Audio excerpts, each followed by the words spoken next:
You just spend some time with a genuine saint and the seed of faith. These will be byproducts. Just as you eat the right food, then you can expect to be healthy. Take a regular morning walk.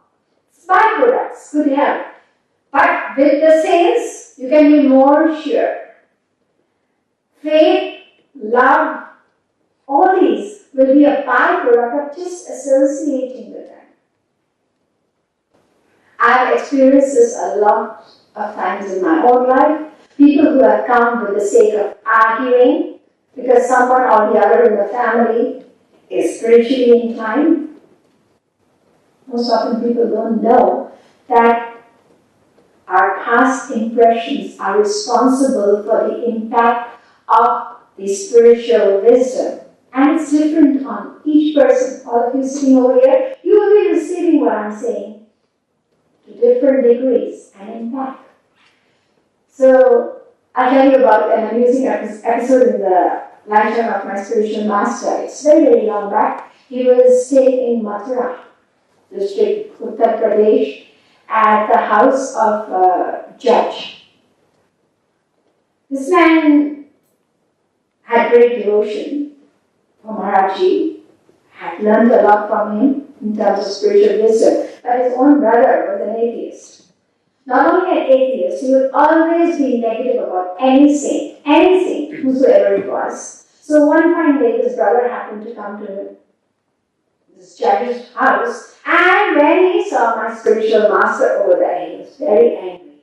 How can my stupid brother, he's a judge in the court, how can he entertain these so-called renunciates? They are all hypocrites. He was about to barge into the room and catch hold of his brother and tell him off. He realized that there were people in the room and my spiritual master was talking to them very informally. A few people sitting there and he was explaining to them some questions they had asked. And he went on talking for maybe 2 hours or something. This man was standing outside. They didn't want to go inside the room. It was why shouldn't enter, but how could they not? He was standing outside, waiting for the talk to stop so that he could express his disgust to his brother. Kept hearing. And about after an hour, he thought, this makes a lot of sense. It's very logical and very simple truths. He couldn't help being impressed, and once the talk was over, he was changed. The first thing he did, he rushed inside to bow down to my spiritual master. But before he could bow down, my spiritual master bowed to him. What are you doing? How can you do that? How can you? I'm supposed to be bowing to you. Why did you do that to me? He said, well, I should be bowing to you. Why? Tell me one thing. What is greater? This material world or God? कौन सी चीज बड़ी है? भगवान बड़ा है. There you go. I have detached myself. I'm living in the material world. Don't take detachment to be running away from the world. Detachment is being just where you are, with your job, with your family, with your children, with your money, with your cars, but with the understanding that this is something I have to use and do my duty. So all you leave in detachment is suffering. I repeat this again and again because I find a lot of people who have misconceptions about detachment. They think detachment means to live in a hermitage or in a mountain. No. Detachment is the most peaceful way of living wherever you are. You just minus the suffering part of it. Anyway, so my spiritual master said, look, I have detached myself from the temporary material world which everyone has to one day leave, empty-handed. And you have detached yourself from God. So your detachment is greater than mine. I have detached myself from something very small, temporary. You have detached yourself from the greatest personality, the eternal personality, God. Therefore, I should be bowing to you.